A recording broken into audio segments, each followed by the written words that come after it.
Welcome back to the Playboy Mazda MX5 Cup with Elliott Forbes Robinson. I'm Rick Benjamin.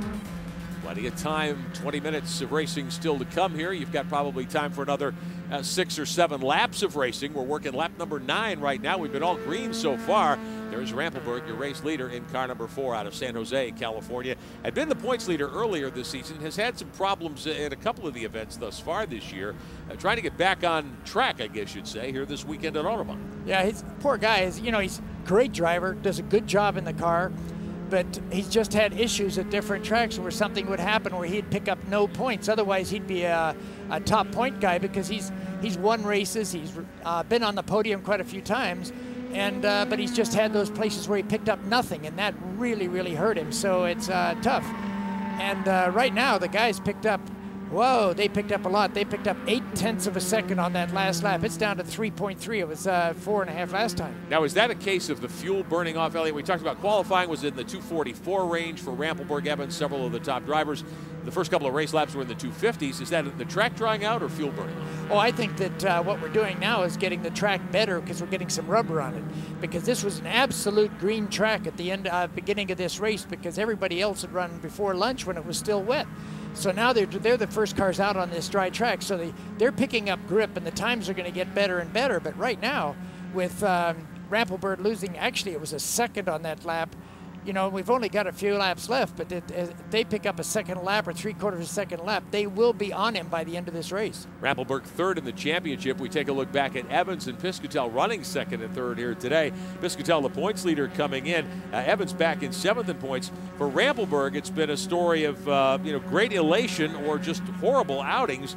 He has a first, a second, a first and a second, then he has a 17th place finish at Mazda Raceway Laguna Seca, an 18th place finish in the first half of the doubleheader weekend at New Jersey. So he's been in the top 2 for the 6 races so far. His other 2 finishes outside the top 15. It's hard to win a championship with that kind of inconsistency. Oh, it is. And the thing is that those 2 places where he finished down, one, he got into it with another car and put him off the track, and the other one, he had a heating problem, which got a hole in the radiator, I believe, and the car quit. So it isn't because of his driving that he's not up front all the time. He's just had some things happen that were a little bit beyond his control.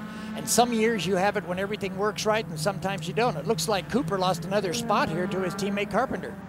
Yeah, Mark Carpenter moving up to 4th there. This is the battle for 4th and 5th. Michael Cooper back in 5th. Remember, he won the second half of our doubleheader weekend a month ago at New Jersey Motorsports Park with the 14 car. Carpenter out of Charlotte, North Carolina, the GGS Technical Publications entry, has moved into the top 4. Piscatell 3rd, Evans 2nd, Rampelberg the race leader. His lead 3.3 seconds last time by. They may have shrunk a little bit more, Bill Stevens. Down here with Tony Silva, team manager for Brad Rampelberg. He's losing his lead. Is he trying to conserve the car, the tires, or is he actually slowing down? No, we're slowing him down on purpose. We don't need to torture the car and wear out the tires. We've got plenty of a lead. We slow down just a hair mathematically. He can keep that pace, and they won't catch up to him. All right, they're gambling a little bit. Let's see if it pays off. I don't know, Elliott, almost 17 minutes of racing still to go. That's time here for 5-6 more laps.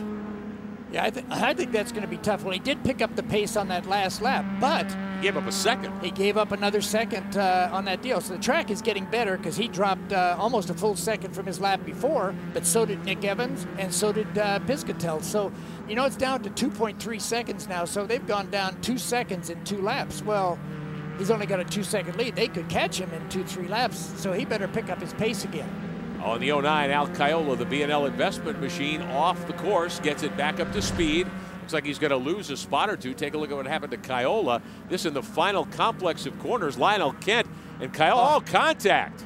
Caiola spins in front of Kent, who taps him in the side. Kent able to continue, didn't do much damage to the Bulldog Productions 13 car, but Caiola's car, I'm sure, suffered some damage. And here's Jesse Combs in the Cool Gas 77, back to 6th position. Looks like he's off the pace.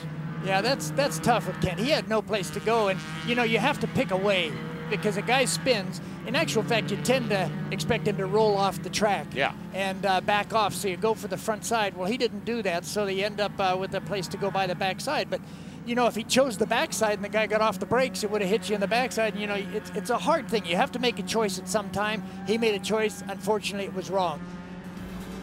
Let's take a break. We'll continue with the Playboy Mazda MX5 Cup at Autobahn right after this.